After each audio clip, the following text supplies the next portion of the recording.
a precarious situation. Yeah, I'm curious to see if RNG ban the Poppy to try and force like the Wukong ban here. But they're actually going to get rid of the Kalista. So looks like instead they might just try and set up for something like the Aphelios on their side. Lucian banned away though. So maybe I think you just first pick Poppy here as way and get yourself into a good matchup regardless of the jungle situation. And with most of the AD carry pool already being pinched, if Rare Adam try and take something like the Aphelios for iBoy, well, you can answer with the Jinx in kind on that bottom side. But no, actually going to go with the Ahri. I don't know if I fully agree. I think Poppy does really well against the Ahri, just because the dashes get stopped a lot. But Xiaohu has been very fond of this pick. And with the Lissandra left open, maybe just see Strive take the Lissandra into Xiaohu. Yeah, could just go for the Lissandra. I wouldn't be surprised to see a Lissandra Poppy pick up here. I will say for Leyan, he's played a hell of a lot of Viego. Does definitely prefer it. We'll see if he does end up wanting to go towards that Poppy instead. But yeah, I feel like it feels like exactly what you were talking about when we were discussing the issues with Rare Adam. It feels like they're in a meta that isn't this meta. It feels like their picks are just not really working out for themselves. And yeah, they got a Lissandra and the Viego. Poppy feels like a no-brainer here for me from RNG. Yeah, I think you take the Poppy, get the AD carry you'd like as well. Whichever way the fence you want to land on, whether it's a Aphelios or a Jinx or whatever. And then you've got a pretty strong team fight here, but actually might be looking towards the Gnar instead, so might be looking to change things up. But actually, as we say that, with the Poppy not needed to be taken, well then you can open up for the Wukong. And this is what we're kind of talking about, like how you can maneuver through draft in the opening of the day, just like because certain picks are taken away or you've already seen what the opponent wants to go for. Now these things that were baits are no longer baits anymore. So they end up kind of working towards here as RA gonna lock in that Jax. Cube has been a very big power pick into that one. We are going to see the reverse of the matchup this time around. So Cube going to be on the Jax himself versus Breed's Gnar, and we'll see what both these sides can do. Now we're starting to see more AD carry bans come out. The Jinx, the Aphelios might come out here for the side of RNG, because remember, they don't have the first pick coming out of these particular bans.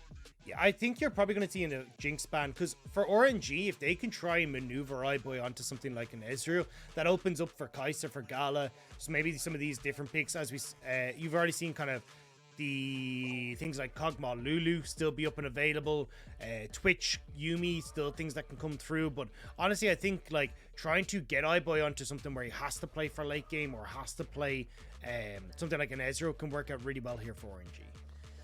See what they end up going for. Both the late game carries, or the traditional late game carries, have been taken off the board now. Maybe a Sivir ban here for RA, just again get those off the board, get you into something a little bit more fringe, shall we say.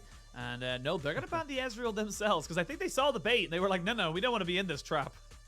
Yeah, so it means we're going to probably go towards some of these like less traditionally seen picks in like the Kog'Maws, the Twitches, these kind of things in this bottom half of the map. And I'm really curious to see how that one is going to end up panning out, because for RNG, they're definitely looking more towards a dive composition. So something like a Kai'Sa could definitely fit into that style, which is why I thought they were trying to maneuver into that. But this isn't a style that enables something like a Lulu, Kog'Maw, or anything along these lines, because that traditionally wants something that's going to bring the fight to them. Sivir hovered here for Rare Adam, so honestly, this could maybe you go for something like the Caitlyn. Oh, Senna as well, actually. I forgot Senna existed. Yeah, honestly, so Senna would actually be the best fight here then. Yeah, Senna, honestly, Senna, and you can take a long-range enchanter with her here as well if you want to, like Senna Seraphine could actually work out, but nope, they're just going to go towards the Tahm Kench instead. Yeah, I think Ming always kind of says to me, it's like, if it's an enchanter, he's just not going to feel that comfortable on it, but it's going to be Sivir, Yuumi in that bot side. We'll have perma push, no real kill pressure in that bot lane, either side of the matchup, to be perfectly honest. Even the fact that, yes, you do technically have a engage with the Tahm Kench, but with the spell shield, it's kind of the only real engage you really have after that point, so we'll see what they end up kind of going for. RA looking to try and just dominate the lanes, keep themselves set up with a good split push from Jackson, and of course just kind of set themselves up for those big kind of team fights around the Dragons or Rift Heralds, of course, with the Yuumi and Sivir ultimates. But on the other side here, RNG, if they can find picks, if they can just get long sustained fights going out there where the Ahri's able to weave in and out, the Wukong as well, that's where they're going to find their success, in my opinion. I think the big thing here is that when we were talking about the stylistic choices from Rare Adam, this is where Rare Adam will actually get to play the style that they traditionally like. You have good push and bot lane coming through from the Sivir. Senna, Tahm, Kench can't really handle that. You look towards the mid lane as well. Lissandra, good counter pick in towards the Ahri. She gets a lot of push in that lane and could also set up for some great ganks on towards the Ahri pretty sick as well. So if we're looking for Rare Adam to have a game where they can try and bite back against RNG, this feels like the one to me to do it. Even having the counter pick in that top side as the game goes on as well is going to go really well for Cube. So I definitely like what Rare Adam are doing. I just think they need to get off the bat very early to make sure they're in a great spot, because if you end up going towards the mid game where you've got Ahri who's diving the back line with this Gnar, with this Wukong, that's where it can become very, very difficult for Rare Adam to deal with. Yeah, absolutely. I think, again, like we saw in Game 1, RNG, no strangers to just roaming around pre-6, getting themselves, and specifically Xiaohu, into positions either around the top or bot lane to make things happen. And RA, it's going to be about containing that. It's going to be about making sure that they are in position to make that one work. We will see. Nice little early setup here from RNG to make sure that RA do not get their level 1, but it does mean that the ward just go over to the side of Yuumi actually picked that up. So Yuyanjia getting a little bit of gold and XP all around the house. Yeah, so won't be too many issues there for RNG. So we'll have to see now how they try and start things off way. I'm trying to figure out like what the best place for him to go. He still has a very strong mid jungle here as well. But you do have to be very careful just about the amount of CC that can come through from Leyan and Strive. Like, very easy to hyper-focus down one carry in that mid-jungle duo and just get the kill, turn towards the other one. So we'll have to see how they do, especially with Xiaohu opting in towards the Unsealed Spellbook. Won't have access to things like the Electrocute that can help out in that all-in scenario. And again, we kind of look towards the junglers again. Bopi starting on the bot side of the map, pathing up towards that top lane. And again, Leyan will have a slightly faster clear, but we saw this last time where Wei is just not even afraid really to kind of go say, look, you get the early level, I don't really mind. I will get the priority and get the double scuttle if I can. But different bot lane matchup this time around for RNG. They're not going to have the same perma push you would imagine that they did have in game 1. So we're curious to see what both junglers are able to do now once their first clear is finished up in the next minute or two. Yeah, Rare Adam will definitely have full control over this bot side as they like. And I love how we're seeing Rare Adam opt in towards things that give them the advantage in a farming matchup. Because you look at Gala and Ming, it's all of that engage on the bot side is really telegraphed, which is perfect for a Sivir who's got that spell shield. And as you can see, already getting a really nice trade-off on the bottom side. So opting in towards the teleport means that they can continuously push this wave, reset, pick up the items that they want to get back into lane nice and easy, and not give Gala and Ming a moment to rest. Especially when you look towards the likes of Ming, who's going to be farming in this lane. When you're able to completely continue pushing this wave, you can look for turret plates and make it very hard for RNG to try and respond. Yeah, double stun in the top side here. Cube, though, jump in, jump out. It's actually interesting how similar the kits of Gnar and specifically Mega Gnar and Jax end up working together in terms of in tandem, shall we say. You can jump in, you can jump out, you can get a stun down, but we'll see now. Cube looking to see if he can maybe unlock Leyan in this top side. It is still only level 3, finally hit by Cube, but not really able to make something happen again. Breathe holding on to that hop makes it very difficult to make this one work, and now Leyan, he might be in a bit of trouble. He's kind of sitting here in no man's land. Wei is here, and they can just start to put down a little bit more damage here onto the Viego. So not really ideal here from the side of RA, but it does keep the tabs on RNG's jungler, which means the other lanes, as you can just see there, the mid lane, can start to free themselves up. Yeah, they do have to be careful though, because Xiaohu doesn't have mana, so I wasn't sure if Rare Adam might try and go for a contest, just knowing that Strive has the advantage in this lane, but they decide not to. But Wei might be looking to try and sneak in behind here. Very hard to sneak when you have a ward right on top of you, so will be spotted out. They will spot out Leyan, though, on the top side, clearing away his Krugs, so it ends up being just a bit of skirmishing, nothing more too untoward to be really kind of talking about, and both lanes happy to continue their farming ways. Yeah, the real question is what happens with the scuttle on the bot side.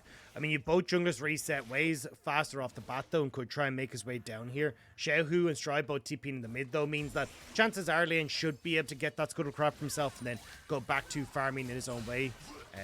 Look, yeah, Wukong looks at least like maybe he'll make a quick stop off in mid, just to see if he can get help on Xiaohu on the push to contest scuttle, but No, actually just steal it away. I mean, straight up it was a 50-50 on what side of the jungle or the river that Scuttle Crab was going to be, and Wei manages to get it.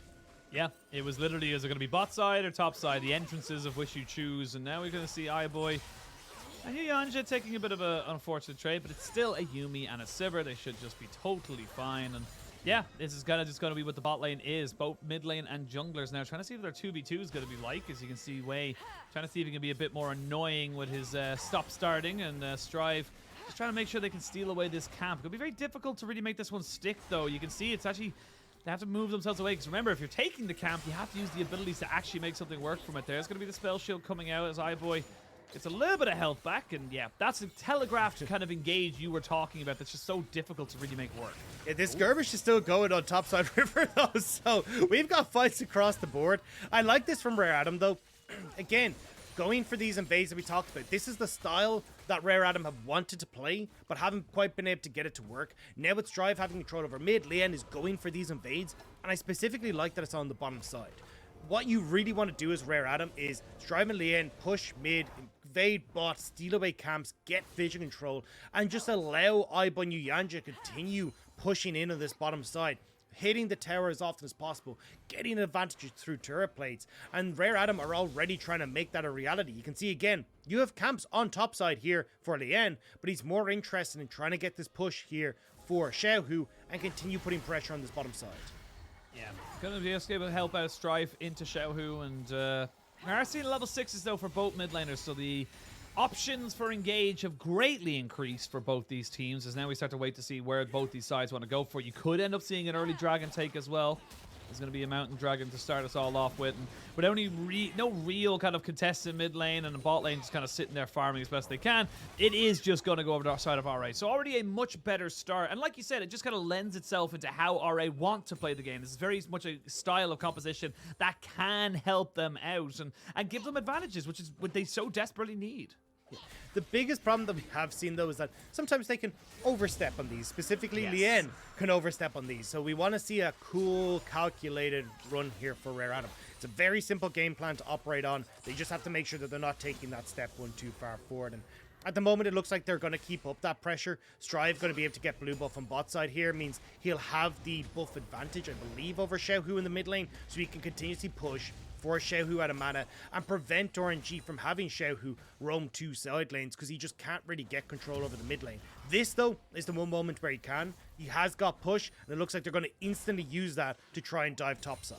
Yep, Xiaohu's already unlocked himself from the mid lane, and you got Wei sitting here on the backside. No level 6 though for the jungler of RNG, so not quite able to set himself up for a full gank, and I think without that bit of CC, it's going to be very difficult, especially with a mini Gnar form here, for Bree to really make that one work. But as you said, it's what RNG do best, and now we might see the Viego look to try and maybe make something happen on the bot side. Heartbreaker is available, and Strive starts to move his way down as well. He had the spell book, so he gets himself a ghost, and he's starting to move down really quickly. Yeah, I mean, small wave, but you have so much engage here. No sixes. No sixes. They're going to try and maybe catch them out, though. As you can see, there's the Tahm Kench going in. They're going to try and catch out the Senna, and they do just out. Yuyanjia tanks up perfectly as the Yuumi. Double kill for Leyan, and he gets out with his life. That is the kind of play that RA love to set up. And that was just really well read by Rare Adam. They saw Xiaohu leave mid. They assumed he'd gone top off the wave, but now might have stuck around that bit too long. Yeah, I think they might have. They do have flash still available for iBoy and a spell shield, but he gets caught by the charm. iBoy, oh, it was so good until it was so bad, and they trade back 2 kills. That's just a basic error. Really good job from Xiaohu there, though. Hides the charm in the orb of possession that makes it really hard. But this was great from Rare Adam. Like, they read that Xiaohu had moved up to the top side, so they go, right, we make a play bot lane off of Strive, then pushing out the wave in response. Great dive, well orchestrated. Leyan gets out, and then iBoy tries to stick around thinking, oh, I'll just clear the wave, then it can move. But watch how Xiaohu uses the orb of deception here with the charm. So he throws out the orb, but throws the charm right as the orb of deception's on the way back. So it makes it very hard for you to time that spell shield, and that's why our iBoy fell down. He really, as you say, did need to just flash, because there was no way you could have tried to time that properly with the way Xiaohu played around the orb of deception. Yeah, very unfortunate there for the RA bot lane. After so much good had come out of it, they do end up losing out on that particular skirmish. Now they're going to try and set up themselves for this Rift Herald, but the RNG bot lane's already here. Sivir's nowhere to be found and no teleport either, so this is just a straight up better moment here for RNG. They have more members, they are in a much stronger position, and they get themselves the Rift Herald. So thank you very much for the leash, and they get themselves back out onto the map. Rare Adam, I think we're relatively okay to go for that though, because because iBoy's on the bottom side here. We talked about the push already coming through, and Rare Adam, it's all about kind of just using lane advantages to get to that late game scaling that they have. Again, kind of using Strive as that bridge. And for RNG, it's like, well, where do you really try and use this, right? iBoy is just clearing out the wave immediately as soon as he gets there, and Leyan going to try and put Breathe behind here. Gonna try and put Breathe in a bit of a hole, but Breathe not willing to kind of fully go onto it. I will say Breathe actually has a red buff onto him right now, so he must have done a little bit of a steal while all that was happening in the bot side. So he's actually in a much better position to be able to kind of take these trades and get the health regen coming back in for himself. So very nicely done there by the top laner of RNG to keep things interesting in the top lane. And we are starting to see a bit of a different setup here for RA. It's specifically into the Jax-Gnar matchup. We saw a lot of pressure come out from RNG in the game one. Good smite there from Way to stop iBoy, who actually pops his ult to make sure he doesn't get caught out. But I'm not gonna lie, iBoy missed the return boomerang because he moved, and that was the difference maker there. iBoy's not having a fantastic game as of the moment. There's the replay there of the red buff being stolen. But yeah, as I was saying, like RA are playing very heavily, as you say, towards their kind of bot lane and kind of maybe setting themselves up, whereas RNG are still playing towards that top side, even if technically the Jax has an advantage into the Gnar. It's just a case of where they can actually play towards. Like, again, Gala and Ming's engage is way too telegraphed to try and catch out Yuyanjia and iBoy, especially now the level 6 been hit from Yuyanjia. They can actually turn that around very effectively. So I like that RNG are trying to play towards topside, but it does mean again that iBoy just gets free reign here. Kraken Slayer already picked up. He will continue to push down to this bot side. You've got some wards at the back of the Dragon Pit there to try and spot any wards that are, roams that are coming out from Xiaohu. And Leyan again, just helping Strive, get push mid. Now they can start to move down towards Dragon. You have to try and get push on bot side first though, because Gala and Ming had already collapsed that one under the tower and are still trying to keep that pushed in.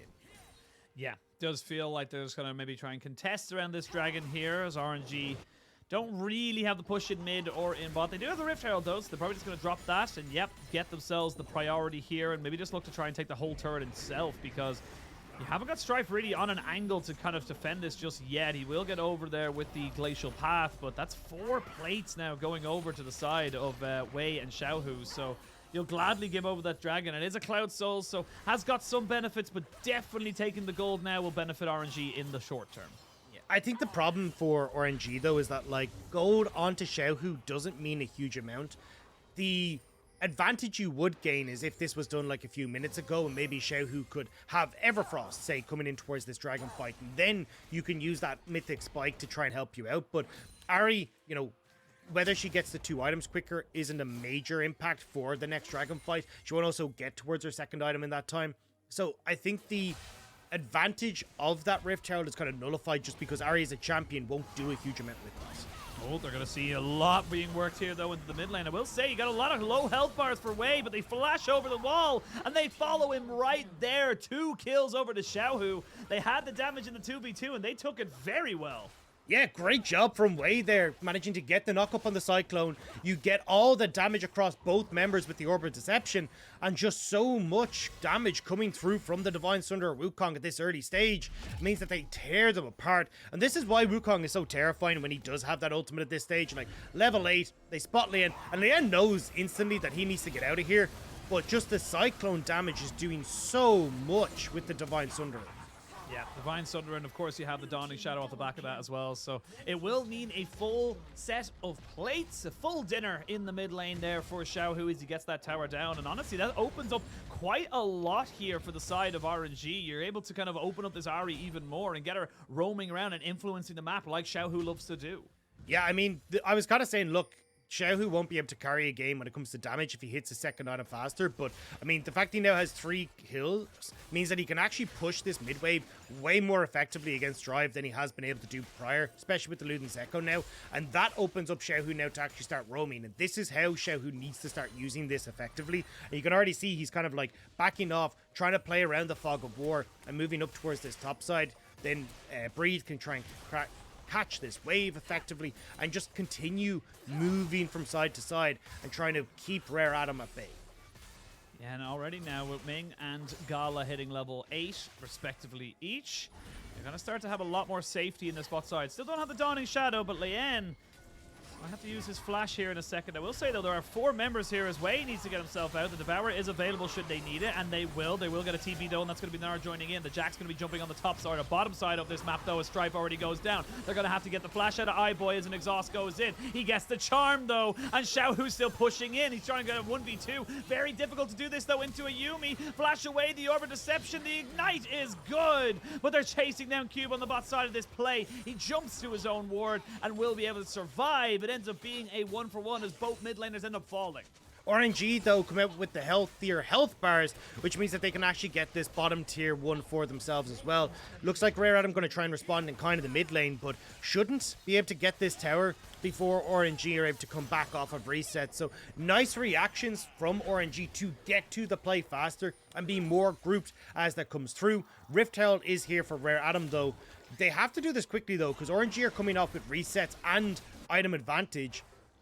And yeah, they should be able to clear this out, but if RNG can get to this fight, it can be kind of terrifying for Rare Adam. Yeah, you don't have Flash or Cyclone here for the Wukong, so he's just kind of finding himself in a position. Is it going to be a Smite Steal? It is. Oh, so of course it is. Of course it's a Smite Steal. Of course they're able to get it. You cannot get an objective that RNG are contesting you for. I don't understand how Wade does this all the time. Like, it's actually disgusting. So Every time you're just like, oh, maybe, but no. But watch here, right? You've already got 3 members of RNG in the vicinity. Strive takes a bunch of damage off the Divine Sunder hit right before it comes through. He has to go golden. And you just don't have the damage from iBoy initially to try and follow this up. And I think a great job here from Yuyanjia to keep iBoy alive with the heals, exhaust, and to Xiaohu to mean that iBoy can actually turn this one around. But it means that iBoy is completely separated from this fight, whereas RNG, for the large majority of this fight, are staying clumped as one and are able to finish off the members, or at least push back the members of Rare Adam and give themselves control over the bot side.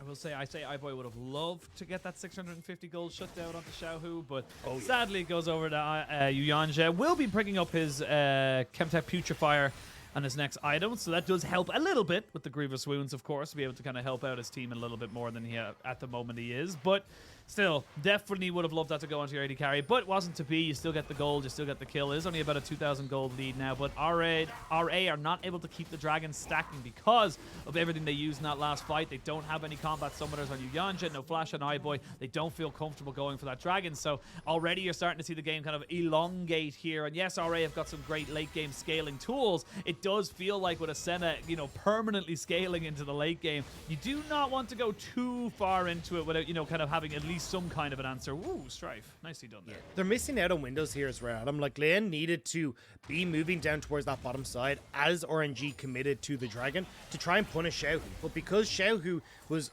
just untouched, continuously shoving in the bot side, you never actually get to make a cross map or try and answer anything back for that play. So it'll just be a case of Rare Adam pushing out waves.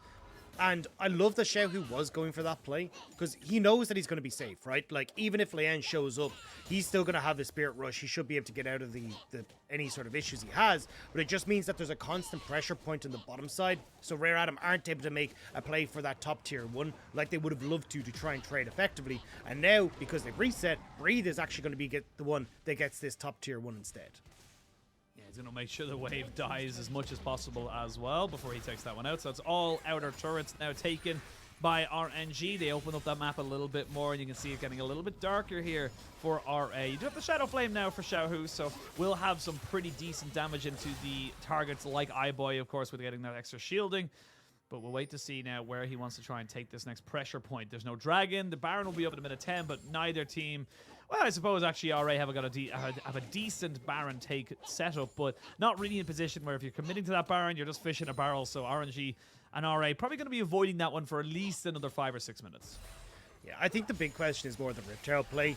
I thought that we'd actually see RNG shove in mid here and then try and rotate topside, but you can see the problem that you have when facing a Sivir. Her wave clear is insane at this point in the game, so trying to use wave advantage in mid, where you've got the AD carries matching, just becomes way too difficult to try and deal with. So instead, they're going to try and have Ahri shove in bot side, breathe, threaten the top tier 1, and then try and use this Riptail on bot side so it's away from where the Sivir is, and they can actually try and use that advantage. Yeah, Wei is going to start running out of that, though, very soon. He needs to make a decision pretty damn quickly, and already, like you said, they're going to look towards that bot side. Ming and Gala roaming down, making sure they're in a position to be able to make this one work for their team, and Gala... with that Umbral Glaive, it just becomes so difficult to maintain vision. This is the power of the Senna, I feel. Like this is something that people just kind of forget about it. Yes, she does have infinite scaling and is good healing as well, but the fact that you just can't control any kind of vision around your own jungle just makes it so difficult. They got a second charge off this, perhaps. No, they're going to back away from it. And you can see Xiaohu TPing to mid lane as well to make sure that there wasn't any threat onto the tier 1 and mid to try and answer for that. So at least RNG getting themselves slowly but surely back into the game. And it's unfortunate for Rare Adam because things started off so incredibly well for them, but, you know, just misplays on the team fight on the bottom side, not being actually able to get that tier 1 on bot side because Strive and Leyan couldn't really get down there, weren't able to use the advantage that Strive had to roam bot side and look for more of those dives. Even botching the aftermath of their initial dive they went for meant that RNG were able to keep within touching distance, and now we're starting to see the RNG mid game come alive where they are so good at using their wave states to get advantages, creating pressure points in the map that Rare Adam just can't deal with. Now we start to look towards where this game can go. Of course, there's no real soul for another 7-8 minutes as such, really, for RA. So where do you want to see them kind of like push the issue? Because they're not too far down. Yes, it's 4,000 gold, but they have got tools available to them. How do you want to see them use those tools? So for RNG, I think the best bet is, as you can see, like shove in sides with Ahri, create pressure points with her, use the fact that she has the Spirit Rush to mean that you can't just fully commit on top of her. Like Strive can't 1v1, so you'd need both Strive and Leyan to commit. Xiaohu then tries to go for the Spirit Rush and get out of any sort of issue that you find, and then try and create numbers advantage with Xiaohu being able to roam. The biggest problem that you have though is like because iBoy can clear out these waves super effectively, it more so becomes a case of like trying to establish vision control off of these pushes like you're seeing from RNG right now, because trying to threaten a turret without Baron is essentially impossible with the amount of wave clear that Rare Adam have on their side.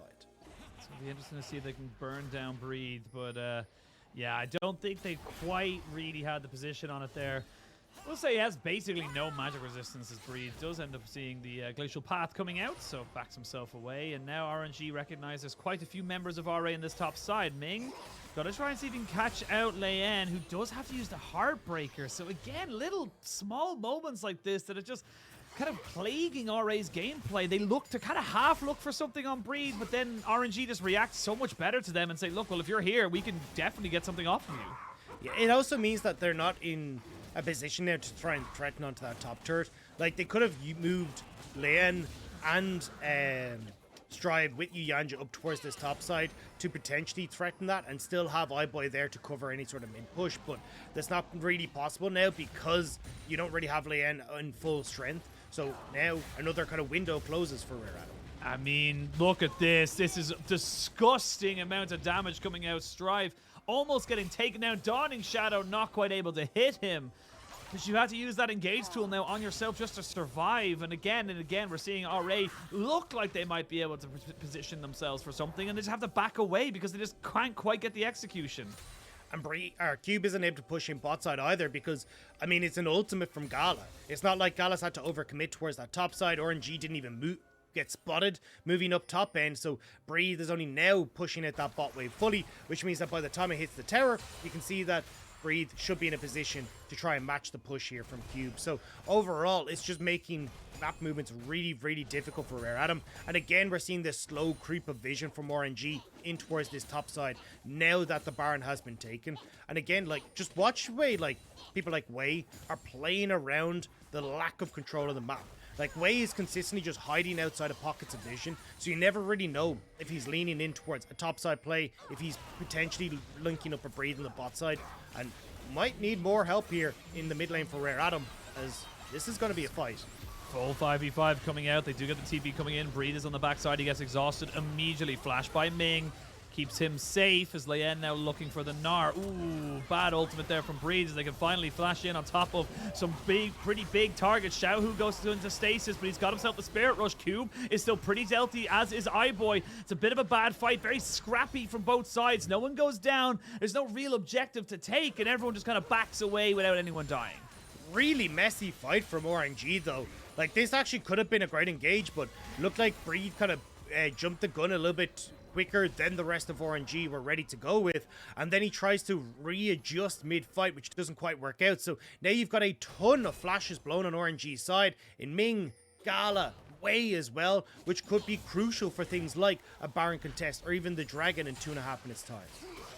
Yeah, it is a bit of an interesting fight there, but RNG might start to pressure now on top of this Baron. They're looking to try and maybe just gain control, but look at the sustain coming out from Gala right now. You can see how hard it is for the damage to really stick. It looks like they're just going to try and find some people out. They're going to try and jump onto Strife here. The Glacial Path, though, keeps him relatively safe. And RA, they can't be resting on the laurels. They can't be waiting in these areas to try and think that they're going to be able to get away without any kind of contest. Oh, that's, yeah, not quite sure why you needed to walk back in there. But he did, and he dies. Yeah, and now you've got a major issue that Cube isn't really in a position to try and contest here. RNG actually just going to look for Strive immediately here. Yeah, I mean, where's he going to go? He has nowhere to be. Cyclone comes out. The Charm will whiff, but they've already gotten the Frozen Tomb. Zanya's to come out afterwards as well. He's trying his very best, but Strife has absolutely no way out of this one here. And honestly, this is just RNG doing what RNG do best, where they pick up the pace, they change gears. I will say, though, you still have iBoy and Yuyanjia. That is a fully stacked Sivir with a Yuumi on top of her, so this could be a bit of a big fight. Yeah, I mean, you don't have Leyan, it's still 3v2. The AoE damage from iBoy would be insane in this pit. You need to try and get on towards him, and it looks like Breed is just going to play bodyguard here. Push them out of the pit so that damage can't ricochet across everyone on RNG's side. Mid lane push, though, means that iBoy should get mid tower just off of the damage that he has and the fact it's half health. But no, just going to back away with Baron recalls coming in. They're going to... Actually, I thought they'd even just establish vision control in this bottom side. Looks like Rare Adam not really sure what they can achieve at the moment.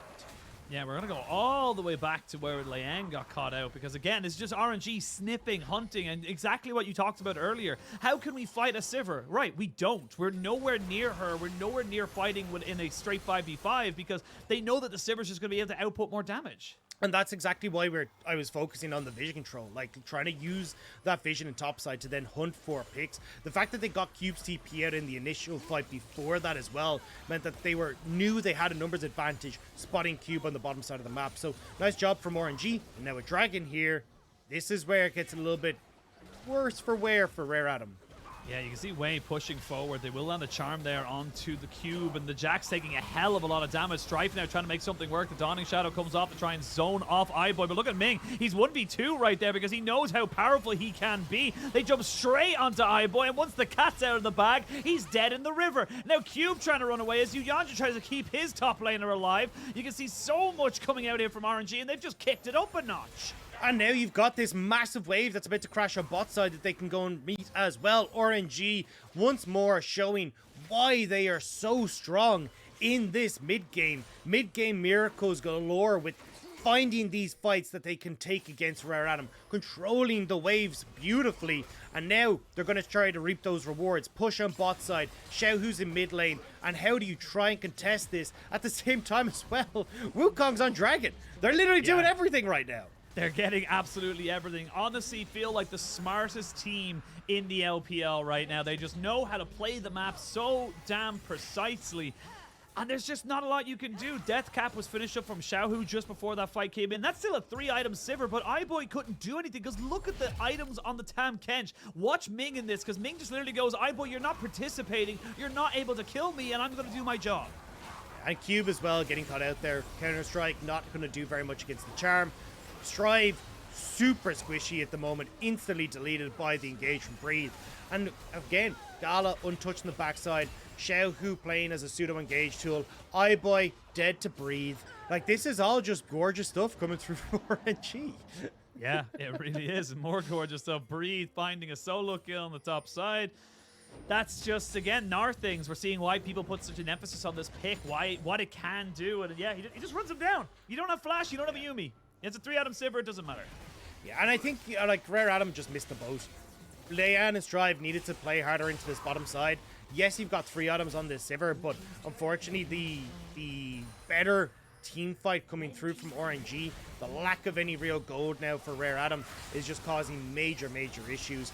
Second inhibitor gonna fall. A third could be on the way here on that top side if they want to, as Breathe is already shoving that one in.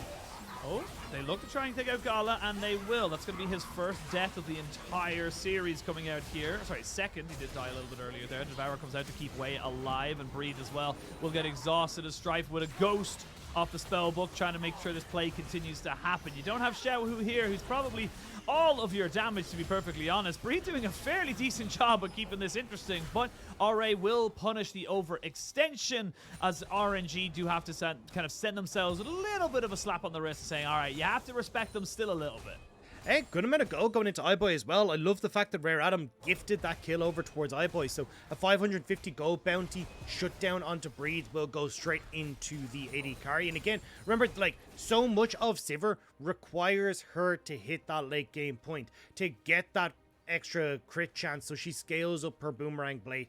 More AoE damage coming out in these team fights. And at the moment, sitting not quite at the 80% mark, sitting about 75%, so still has a little bit of a way to go, but definitely giving that extra bit of gold now gives the last whisper. So maybe in one good fight where there's a ton of AoE they could look for it, but it's a real stretch, and iBoy's just been getting caught so much.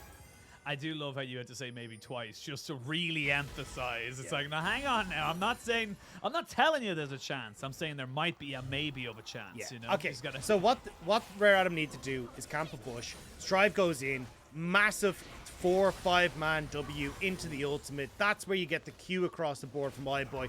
Ricochet blades bouncing every which way. Kraken Slayer procs coming across like crazy. That's the fight. That's where, and then you get Crowd like a follow-up counter strike. Everyone screaming, going, iBoy, iBoy, iBoy. That's what they need. Yeah. Yeah, exactly. And then iBoy wakes up in his room. His Uzi poster's still on the wall. His mom is calling him down for lunch and dinner. The LPL was all a dream. The LPL never existed. It was all a dream. Europe and NA have been fighting for supremacy in League of Legends as it never came to the East. But it can always happen. You never know sometimes. But the Lord Dominic's regard has been picked up for iBoy. He is on kind of bot lane duty at the moment. 2 waves of super minions coming in from mid and bot means that RA are fairly well pinned. I will say you got some pretty decent wave clear on the side of RA alongside the Jax, the Sivir, and of course the Lissandra. So you're not really too hindered with these super minions coming in, but you leave it too long where you're gathered like this. And Dagda, looks like they picked up your iBoy playbook because they're looking for a bit of a pick themselves. Charm goes wide. Wait, Strive? No, not quite able to get enough there. Not quite. Now Strive already taken down to about 1/10 of his HP. The Dawning Shadow just a little bit too early his way, taking a lot of damage himself. They will kill off Cube as there come the reset. Not quite able to make it happen as the Viego. Ooh, iBoy. He almost did it there. And now Gala says, I'm the superior support, even though I'm an AD carry. And that is going to be an almost perfect setup there for iBoy. But while it's all been happening, Breathe, he's ending the game, Dagda. I mean, Strive just needed to clip one more person with the Ring of Frost, and iBoy could have done it. The health bars were so low, but that's the power of the late game Sivir. But unfortunately, RNG may not let them get any more here. 2-man push in the mid. Strive is left. You got to do something before these towers go down. I mean, he can't. There's nothing for him to do. I think he realizes that the game is over, and he's just going to try and maintain his life. 0, 4, and 7 for Strive. Really not the game he wanted to be having. And that is RNG with the clean 2-0. They get themselves back up to 9 wins, and they're almost locked in for playoffs. Very, very close. And the fact that they get the 2-0 win as well is going to be spectacular for RNG as well. Now going to be pushing up towards that +9 in the scoreboard as well. I mean, they still got a way to go when you look across like top esports, JDG, and V5. Obviously, you have like the extra win in hand. but it's definitely going to help them significantly against some of the teams that are chasing them, like Weibo, who are 8-4, anyone's Legend 7-4 as well. Like, these extra little bits are going to make such a massive difference. Yeah, absolutely. I think the big thing for RNG as well, like we said, the kind of next few tests coming up for themselves. They've got JDG and then anyone's Legend. If they can beat JDG, they're all of a sudden in contention for a top 3, maybe a top 2 as we get on, you know, depending on results. V5 and Top Esports do, of course, have to play against each other. So there's still a lot on the line for them. And for RA, oh, 2-9. It is 11 games in, 11 series in, I should say. 5 left to play, and it is not looking... It's not looking good, Dagda. It's not feeling fine. We're not vibing. No. It's just not a fun time. No, and we said that this was kind of do or die a little bit for Rare Adam. Now, as you say, going to 2-9, they can get a. They've only got 6 more series left. Like, technically, they can still have a chance. But 5. They only have 5 series. 5 series left. Yeah. So, yeah, I mean, the highest they can get to is 5. Even with their game difference, it's just looking so unlikely that they're going to be able to get there. But yeah, I mean, they're not really out in the same way that Team WE at 0-10 aren't technically out, but realistically, I just don't see Rare Adam hitting our playoff contention. No, it's like that definition of perfection all over again. It's like, by definition, they can still make playoffs, but are they really going to make playoffs? That's because even as you said, they've got 5 series left. Even if they 2-0 every single one of those, they still have -2 game score. That's the big kicker for me. So it's not looking good at the moment for the side of Rare Adam, and a bit disappointing. Honestly, they were one of the teams that were very much surprised us in spring, and very much feels like even though they kept the exact same roster coming into summer, it just doesn't really work for them, and sadly they're not looking so hot. But again, just kind of speaks so highly to the LPL and how competitive it is. You can't just have one split and keep the roster. You got to be constantly looking for big things and big changes, as everyone else has. Same with the patches, right? Massive patch changes coming even from spring into summer, and unfortunately Rare Adam haven't been able to adjust in time, and that's kind of the hallmark of some of the great teams we have in the LPL. Seeing teams like Top Esports adjust, RNG adjust, JDG looking spectacular on this patch and being able to move with the times. But unfortunately Rare Adam, for a team that is so technologically forward in the name, unfortunately their techniques are a bit outdated at this stage. Yeah, they had a little bit of an early gold lead. You could see the moves they wanted to try and make work. I will say that bot lane play was so smart and really felt like they were doing something, but just staying that little bit too long and really kind of punishing themselves off the back of it for the proactive play. I will say, though, Breathe on the Gnar was exceptional and really kind of showed Q both sides of this matchup and kind of just said, hey, you know, this is the way it is. This is how I'm just that level ahead of you. And yeah, again, just a great game coming out from RNG. I think that, again, we're seeing Wei and Xiaohu linking up so very well. And it's nice to see as well Gala and Ming showing 2